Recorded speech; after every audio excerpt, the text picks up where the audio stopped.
Front 9, he has 5 wipes and has 7 points to cost the Pandas victory. I was trying to come up with some adjectives: shocking, disgraceful, abhorrent, and should be ashamed of himself.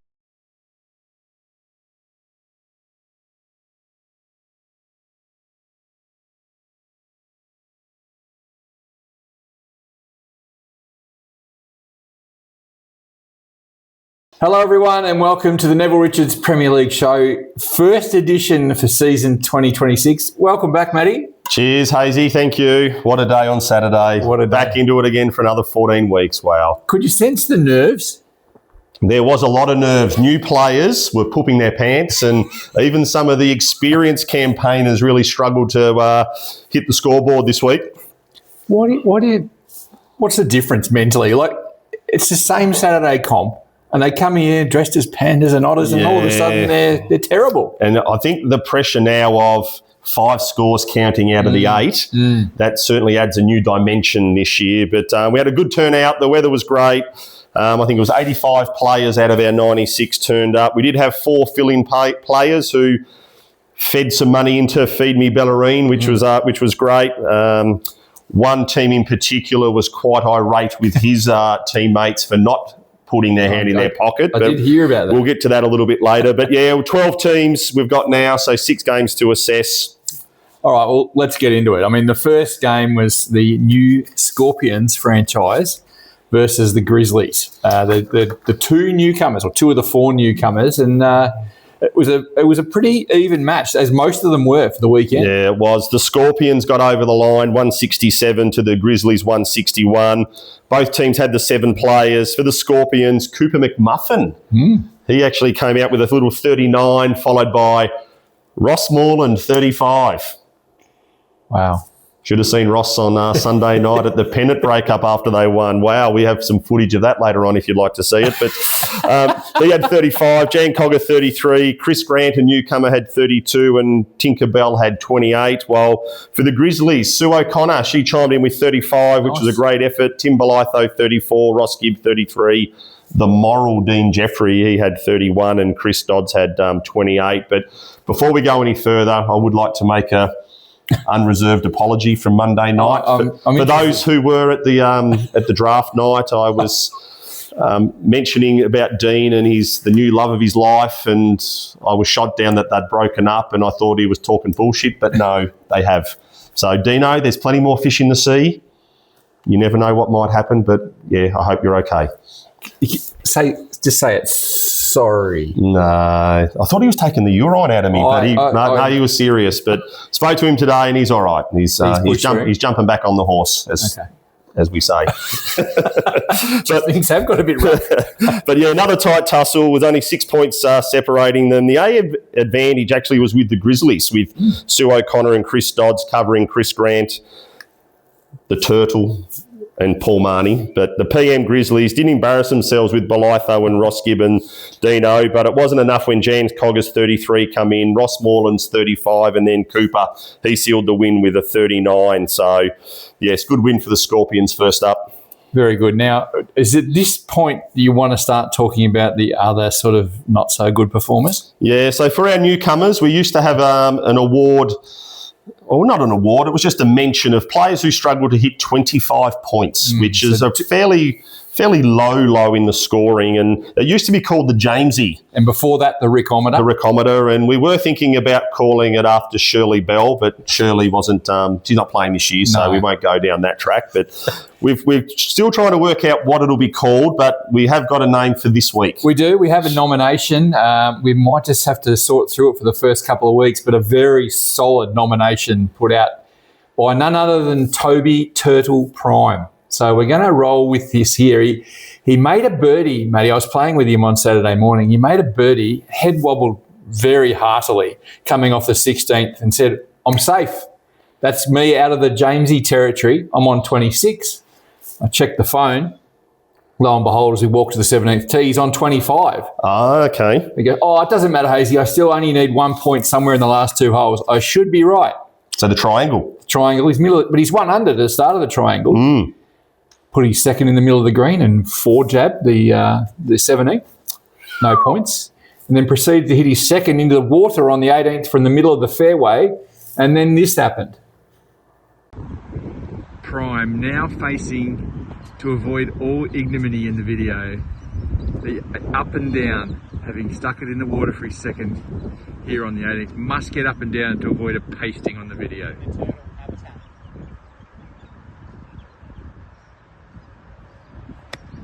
Oh, it's a good looking flop shot. Has he got the brakes? Oh, it's quality. Quality. Have you ever seen a bigger, more concentrated effort to make a 5 for 1? One of the biggest head wobblers in the history of the Premier League. This to get to 26 points. God, you'd swear it was for the Open.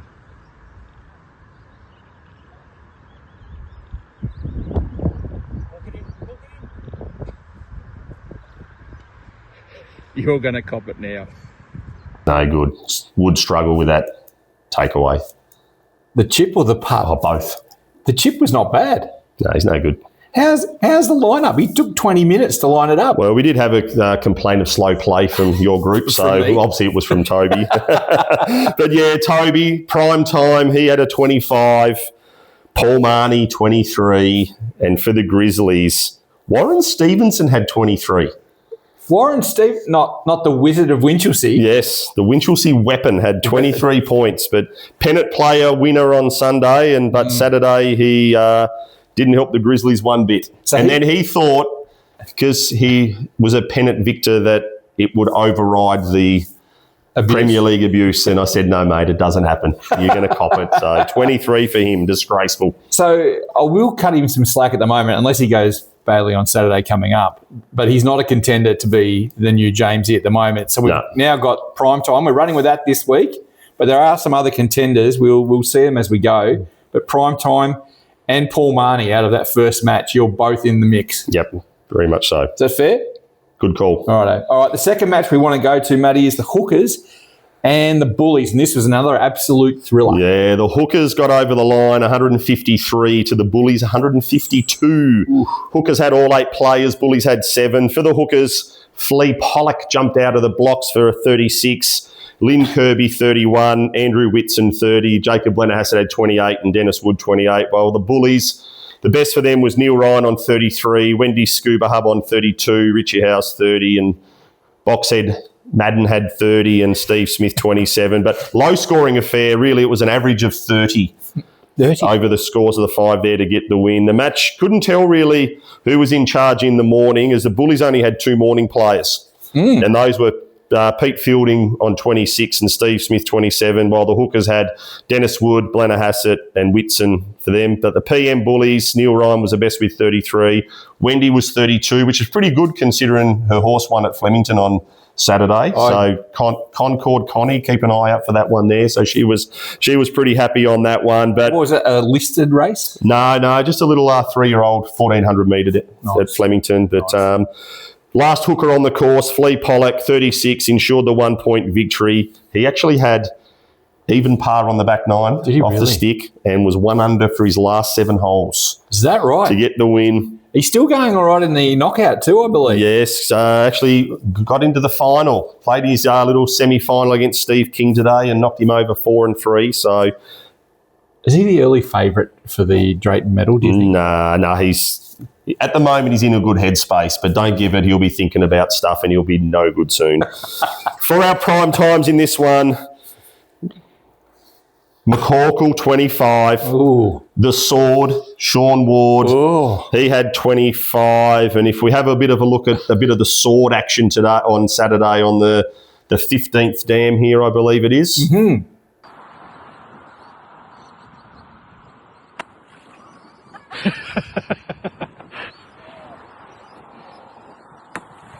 Well, that's some extraordinary footage right there, Matty. That just sums up the Sword's golf. He was quite happy to be in the video. He was. He told him to film. And James Finch, he had a lowly 21. While for the Bullies, we had Manny Golfus on 22. He was the other prime time. Is he a contender to be a... Manny's close.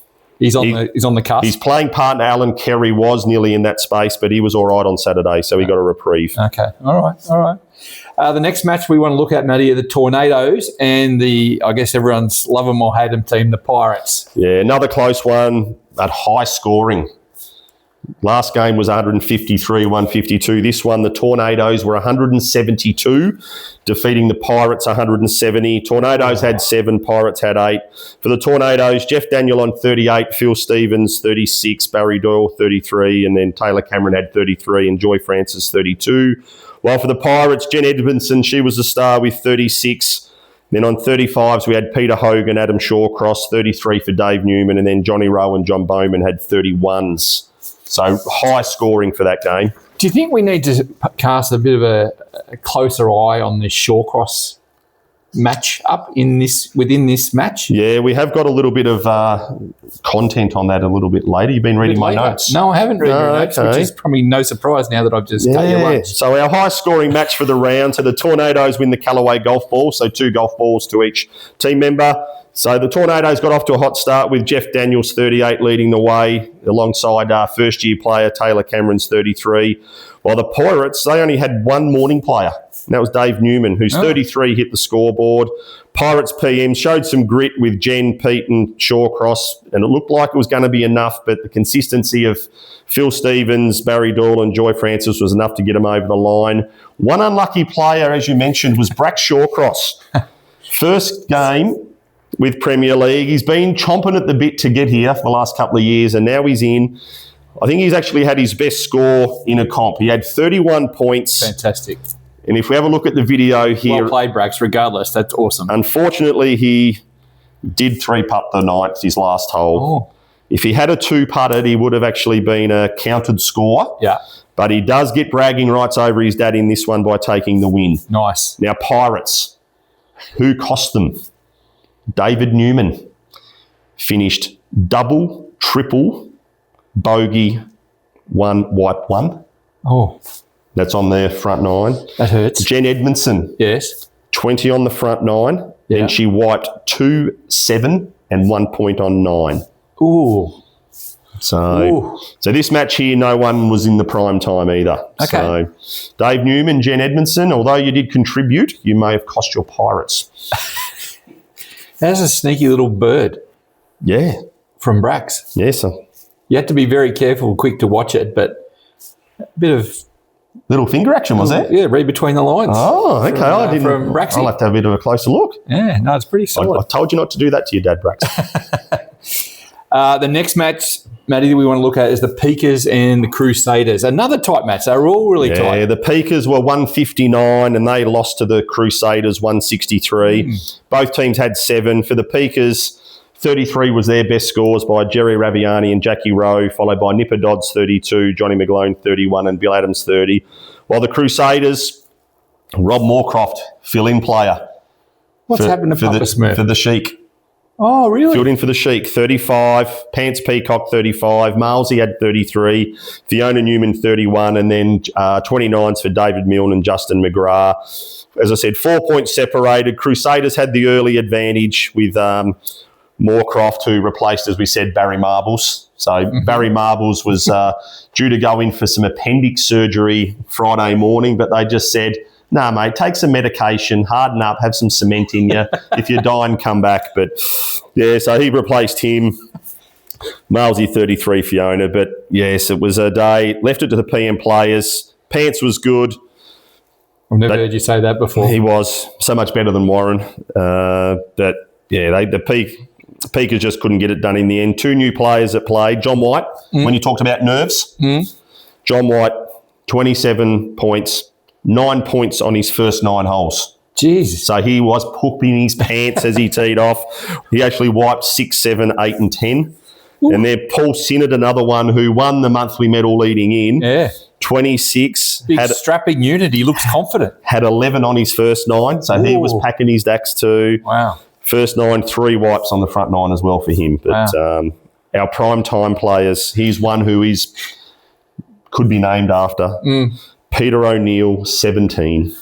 What? How many? 17 for the full 18 holes. This is a former Drayton medalist. I know, and I went through his scorecard and I just ran out of ink doing lines. But Wowee. 17 for Pete. Crusaders didn't have any. Could he be the next Jamesy? Very big chance. The bagman. How could you be from the Drayton medal and premiership player to the shit one? The shit one. Well, he's leading the way. I'd say he's warming into slight favouritism, to be fair. Yeah. It depends on how Toby goes because he's got the hands on the title right now. Yeah. The next match, Matty, do you want to have a crack at that? It's the Warriors and the Goblins. Another thriller. 6 points separated these. 155 to the Warriors, 149 to the Goblins. God, it wasn't one of them filthy in this one. Oh. Warriors had 6 players. Goblins had 5. For the Warriors, their best score was 32. Alan Kerry, Peter DeFazio, Mickey McNeil, Angela Royal had 30 and Yanni had 29. For the Goblins, Ian Loughlin's had 40 and he's in a losing team. Well played. That was a text message we got off him. Pretty savage. He was savage. Yeah, I don't think it's sort of leading teams without the rest of the teams. So he's had 40. Then Tim Crawford's had 30. Mark Wilkins 27, and then Noel Pike and Hutto had 26. But what a performance from Ian! He's our best scorer of the week. Wins his Travis Matthews shirt. Have you got one in his size? Yes, we do have small marquee for him, for the diminutive little man. But yeah, what do you say? The Warriors were led by the 167-year-old DeFazio. Do you realise he actually bought a new phone? What was it? I don't know if it's going to outlive him for sure, surely. But yeah, couldn't get it to go. He couldn't find his logins, and I don't know how he went in the end. But Samsung, he was good. If you have a look at Mickey McNeil here playing the 6th hole, we got a little video on that. Well, that's extraordinary. Good on him for getting up there. Yeah, and you know what? He was down tonight having a practice too. Was he really? Yep, snuck out for a little few holes this afternoon. But nice. Yeah. Have we got him a TV yet? Was there any sort of advance on? A few guys have said they're looking at putting in to get him one. So okay, right. Yeah, so it was a game where obviously a low number of players, but they tried hard. But what do we say? Noel Pike, last group on the course, you could only have 26, but he was 22 points after 13. So the Yanni Octagon was there. Holes 14 to 18 for the new people. Yanni struggles on that, although there's only, 5 holes or something, but an octagon's 8-sided. But Yanni, it doesn't make sense. But yeah, Noel went one, white, as opposed to the rest of this video. Yeah. Cost the Goblins victories. The prime times, no one. No one? No one again. Really? Well, there wasn't many players to pick from, so. That's true. Jeez, I do hope that Lockie can sort of just keep these calm with the Goblins. No, well, Lockie's actually, he won the Master of the Majors comp that we're running as well, which was a pair of Galloway golf shoes. And Callaway. Oh, okay. But he didn't actually realise he won those. So now he said, stuff the Goblins, I've got my shoes and my shirt, so he's happy. Very good. Which leads us to the match, which sounds really cute, the Pandas and the Otters, but it was anything but cute out on the course, wasn't it? Very low scoring. Oh. Both teams had 8 players. Yeah. The Oxley Street Otters had 149 and they defeated the Portside Pandas 148. Wow. With that, the Portside Pandas are out of Team Survivor as the low score of the week, so bad luck with that one. For the Pandas, Yvette Pollock, 35. Dale had 36, Yvette had 35. Must be something good in the water there at the Pollock household. Johnny Dixon, 34. Tickle My Doodah Wilson, 32. Extraordinary. Well done, Tickle. Burn Boulevard, how's these for counting scores? Burn Boulevard, 24. And then Mick Nash and Lee McMurrich had 23. More on Lee shortly.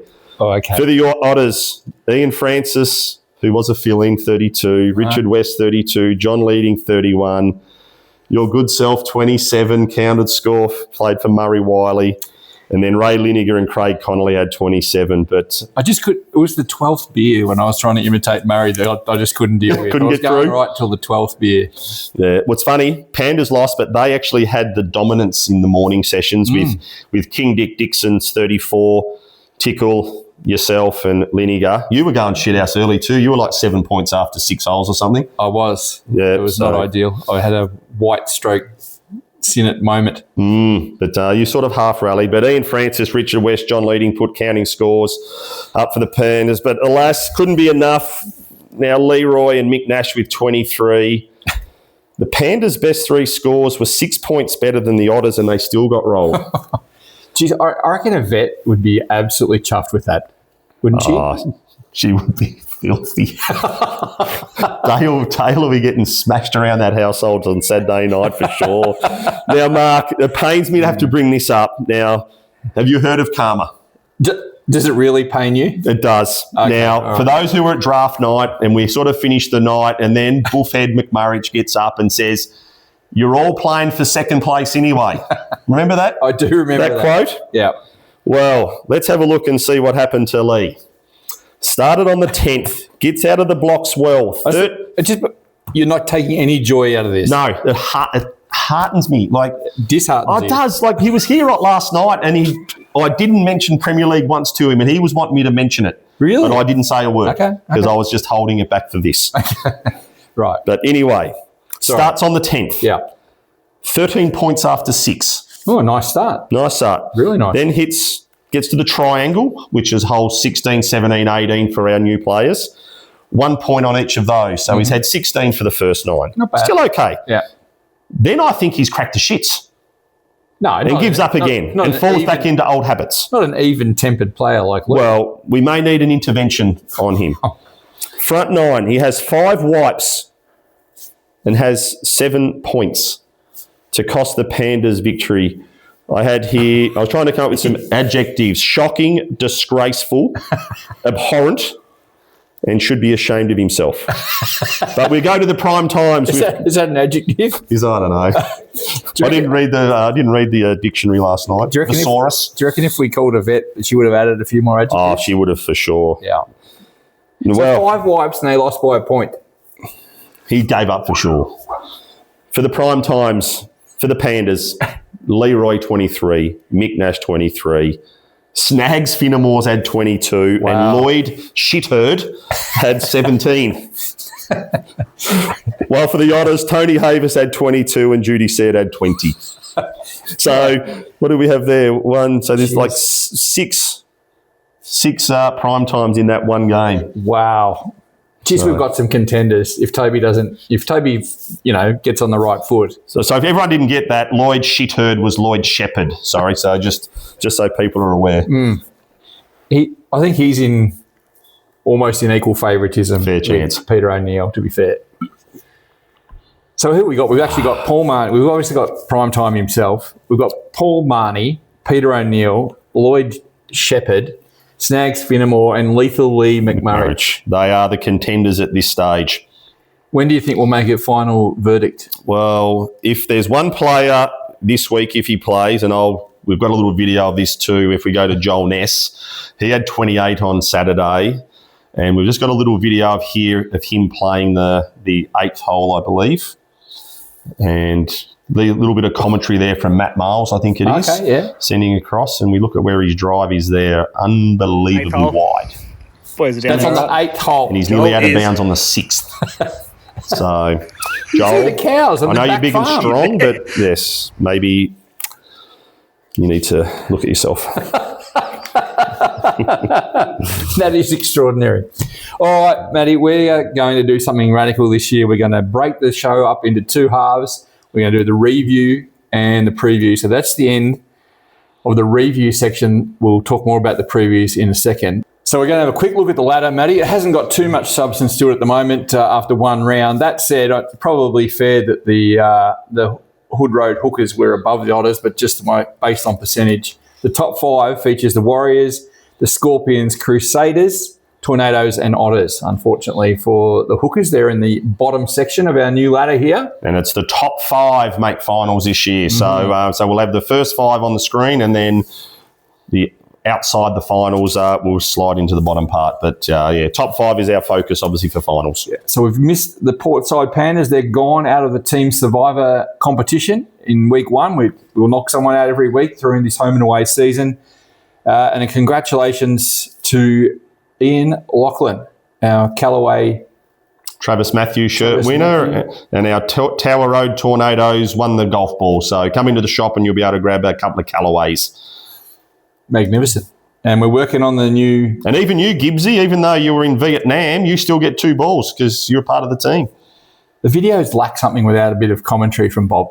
Yeah, there'll be something. Something will come through soon. He's back in tomorrow, so... Okay.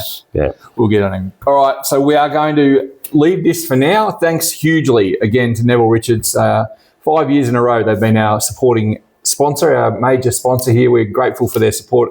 Obviously, thanks to your good self as a sponsor and Callaway.